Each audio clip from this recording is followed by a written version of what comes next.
My son-in-law forgot his briefcase when he left for work. I picked it up to return it when the lock came loose, documents scattering everywhere. When I saw what was inside, I couldn't breathe. The word Dad that he'd been calling me suddenly felt like poison. My son-in-law wasn't a devoted husband.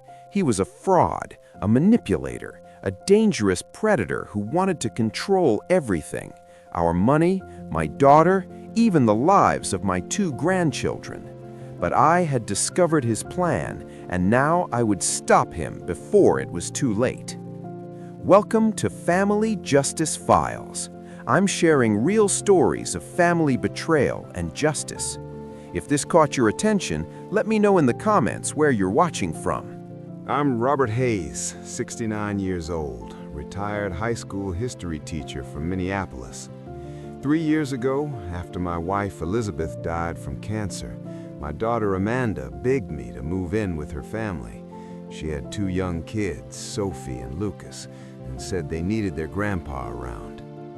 That Tuesday morning started like any other.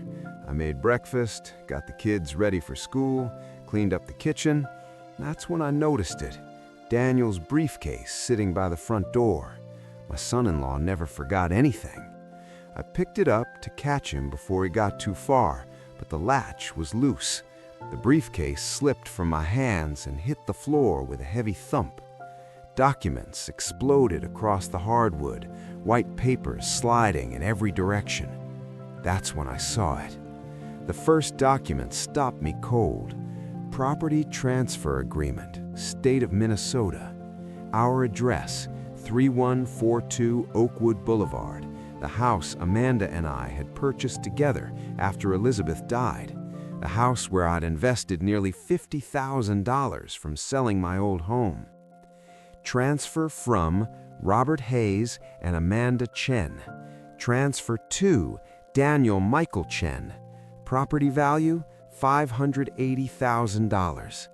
My signature was there at the bottom, next to Amanda's, except I'd never signed this document. I'd never even seen it before. I looked closer. The signature looked like mine. The distinctive way I looped my R, the sharp angle of the H in Hayes. But something was off. Too perfect, too precise, like someone had traced it carefully. A forgery. I grabbed the next document. Account Transfer Authorization, Wells Fargo Bank. My retirement account, the one I'd built over 35 years of teaching.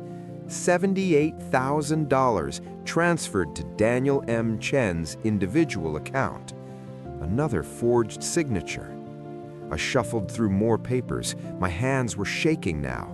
The vacation property Elizabeth and I had bought in northern Wisconsin, $110,000 transferred to Daniel's name.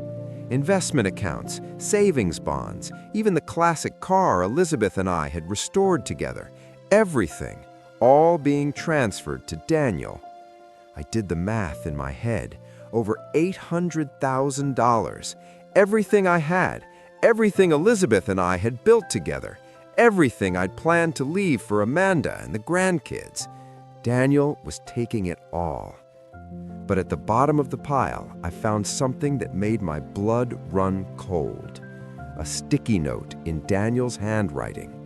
Exit plan, November 3rd, Vancouver. New IDs ready. November 3rd. That was 12 days away. The sound of a car engine cut through my panic. Through the window, I saw Daniel's black BMW turning back into the driveway. He'd realized he'd come back for the briefcase. I looked down at the papers scattered everywhere, the evidence, the truth. I had maybe 30 seconds. I scooped up papers with shaking hands, shoving them back into the briefcase in no particular order. My fingers fumbled with the broken latch. The front door swung open. "Dad?" Daniel's voice. Too casual. "You okay down there?" I stood up, brushing off my knees, keeping my body between Daniel and the briefcase. "Your briefcase. The latch broke when I picked it up. Everything spilled out." I watched his jaw tighten. Then he laughed. "Yeah, that latch has been giving me trouble. I'll take it." He walked toward me, hand extended. Our fingers touched briefly as he took it. His hands were cool, steady. Mine were trembling. "Sorry about the mess," I said. "I tried to put everything back." "Don't worry about it. Just papers. Nothing important." Nothing important. $800,000 in forged documents. My entire life savings. After he left, I stood there for a long moment, my mind racing. I couldn't confront him directly. He'd just run. I couldn't go to the police without evidence. I just handed it all back to him. But I'd seen everything. I knew what he was planning. I pulled out my phone and called my brother Thomas, a retired FBI agent who'd spent 30 years investigating financial crimes. "Tom, I need your help. Something's very wrong with Daniel."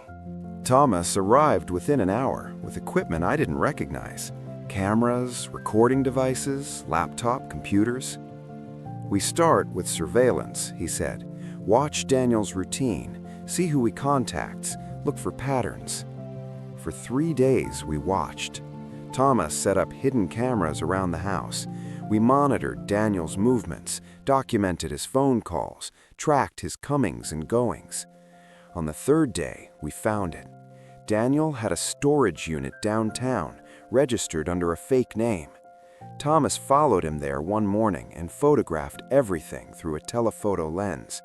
That night, while Daniel and Amanda were asleep, Thomas and I broke into that storage unit. What we found inside changed everything. 3 large duffel bags filled with cash, at least $200,000 in $100 bills. 4 Canadian passports with Daniel's photo, but different names.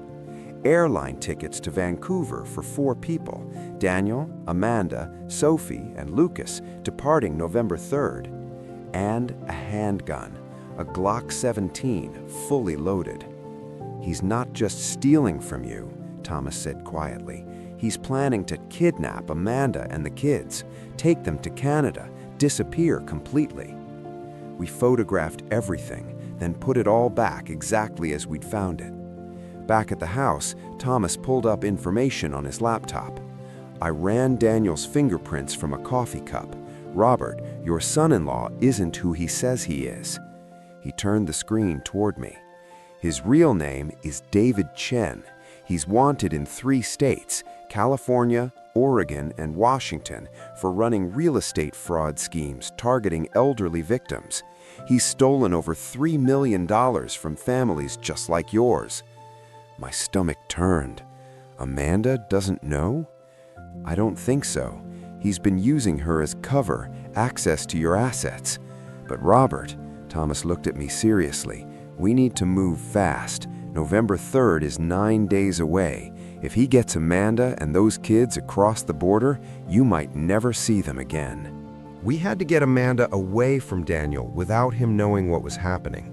Thomas contacted an old colleague at the Minneapolis FBI office, Special Agent Martinez, who specialized in fraud and kidnapping cases. "We'll arrest him," Martinez said during our meeting, "but we need to get your daughter and grandchildren to safety first. If Daniel suspects anything, he could panic and hurt them." We devised a plan. On Saturday morning, I would tell Daniel that Thomas had an emergency. His wife was in the hospital, and he needed Amanda to come help with the kids. I'd take Sophie and Lucas for the day, leaving Daniel alone. Once Amanda and the kids were with Thomas, the FBI would move in. Saturday morning came. I was making pancakes when Daniel came downstairs, phone pressed to his ear as usual. "Daniel," I said casually, "Thomas just called. His wife Linda had a fall, broke her hip. He needs Amanda to come help with their kids for a few hours." Daniel's eyes narrowed slightly. "Today? We have plans. It's an emergency. You know how Linda is. She practically raised Amanda. She needs her." I watched him calculate, trying to decide if this was legitimate. "Fine," he said finally, "but just for a few hours. We have things to prepare for next week." Amanda left with Sophie and Lucas at 10 a.m. I watched them drive away, knowing I might be seeing my daughter for the last time as the woman she used to be before she learned the truth about the man she'd married. 20 minutes later, FBI agents surrounded our house. Daniel was in his office when they knocked. I answered the door. "Robert Hayes?" Agent Martinez showed her badge. "We have a warrant for the arrest of David Chen, also known as Daniel Chen." Daniel appeared at the top of the stairs. His face went white. "What's going on?" he asked, but his voice was too controlled. He knew. "David Chen, you're under arrest for wire fraud, identity theft, forgery, and conspiracy to commit kidnapping." Everything happened fast. Daniel tried to run, made it to the back door before two agents tackled him. They found the Glock in his waistband, another felony. As they read him his rights, Daniel looked at me with pure hatred in his eyes. "You had no right," he spat. "That's my family, my wife, my kids." "They were never yours," I said quietly. "You just borrowed them while you stole everything we had."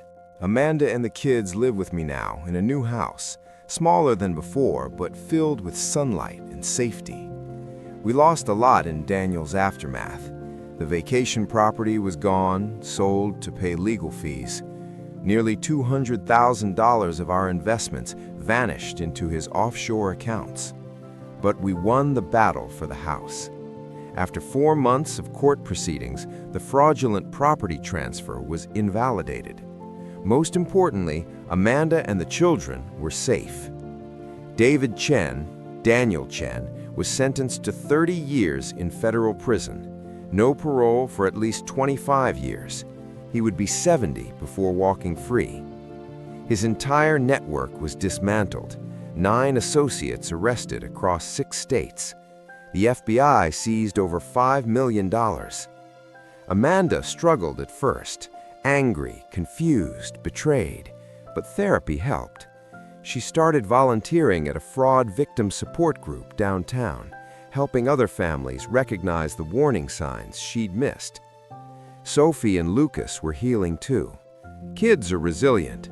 With stability and love, they bounced back faster than any of us expected. Last Sunday, we visited Elizabeth's grave, all 4 of us, me, Amanda, Sophie, and Lucas. "Mom," Amanda said, kneeling by the headstone, "I'm sorry I didn't see it sooner, but we're okay now. Dad protected us."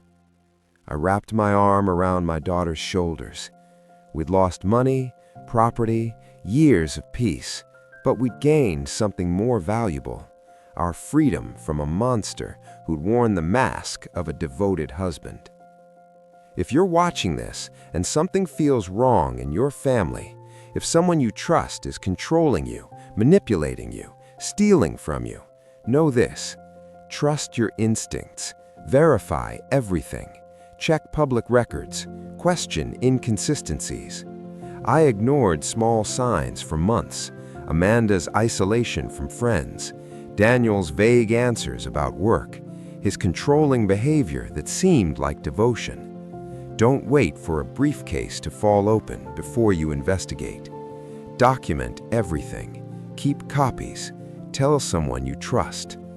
Real justice isn't about revenge, it's about protecting the people you love. If this story moved you, share your thoughts in the comments. Subscribe for more real-life stories of family, justice, and survival. Stand strong, speak truth, and remember, you are never alone.